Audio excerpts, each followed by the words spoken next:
नमस्कार मित्रांनो, पुन्हा एकदा तुमचं स्वागत आहे इन्फो मराठी 24 या यूट्यूब चॅनलवर। मित्रांनो, आज एक अत्यंत महत्त्वाची बातमी मी केंद्रीय कर्मचाऱ्यांसाठी घेऊन आलेलो आहे, जी 8व्या वेतन आयोगा रिलेटेड आहे। बघूया काय आहे ही बातमी। केंद्रीय कर्मचाऱ्यांसाठी चांगली बातमी, 2.86 पट होऊ शकतो फिटमेंट फॅक्टर, जाणून घ्या किती वाढेल सॅलरी। मित्रांनो, काय आहे या बातमीमध्ये नक्की बघूया, पण त्याआधी जर तुम्ही आपल्या चॅनलवर नवीन असाल तर चॅनलला सबस्क्राइब करून बाजूला दिलेल्या बेल आयकॉनवर नक्की क्लिक करा।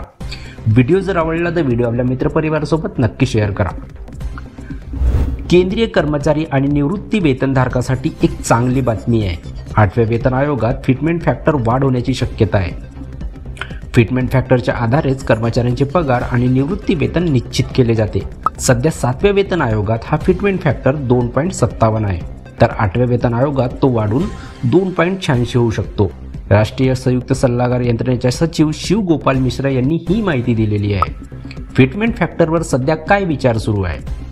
एका न्यूज चॅनलशी बोलताना शिव गोपाल मिश्रा यांनी सांगितले की पगार आणि निवृत्ती वेतनात सुधारणा करण्यासाठी किमान 2.86 फिटमेंट फॅक्टरची मागणी केली जाईल।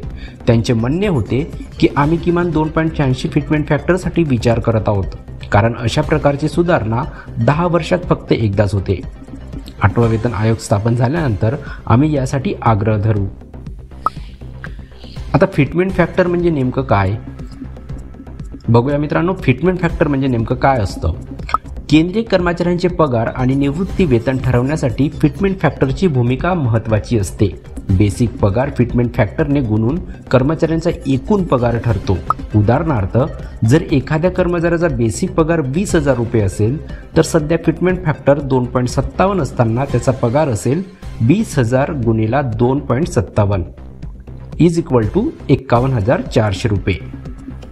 फिटमेंट फॅक्टर वाढल्यास केंद्रीय कर्मचाऱ्यांचा पगार आपोआप वाढेल आणि त्यांना थेट आर्थिक फायदा होईल। त्यामुळे कर्मचारी या वाढीची मागणी खूप काळापासून करत आहेत। 8वा वेतन आयोग कधी स्थापन होईल?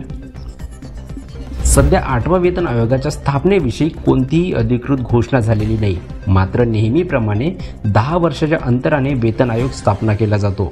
वेतन आयोग केंद्र सरकारच्या कर्मचाऱ्यांचे पगार आणि निवृत्ती वेतनात बदल करण्यासाठी शिफारिश करतो। 7वा वेतन आयोग फेब्रुवारी 2014 मध्ये तत्कालीन मनमोहन सिंग यांच्या नेतृत्वाखाली सरकारने स्थापन केला होता। तर मित्रांनो, कशी वाटली ही कामाची बातमी? जर आवडली असेल तर मित्रपरिवारासोबत नक्की शेअर करा।